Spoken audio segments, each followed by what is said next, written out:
Now we are in hurricane season. It runs now through the end of November. And National Weather Service scientists say there's a 60% higher than normal probability for storms in the Atlantic Ocean. And that means Maine is more at risk for storms this hurricane season. Although it's uncommon for northern New England to get direct hits from hurricanes, they can still cause inland flooding and high winds along the coast.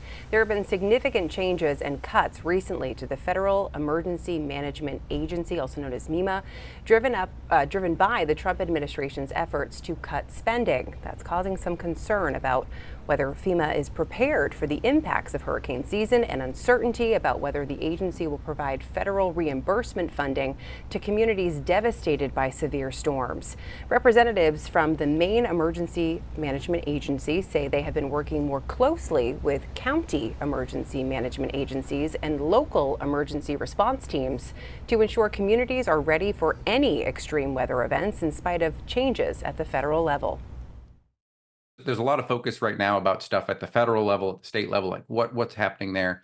But preparedness, being ready for storms, it's a shared responsibility. And if every single person takes those few simple steps now ahead of time, check your supplies, know your risks, stay informed, it puts us all in a better position to weather whatever this season brings.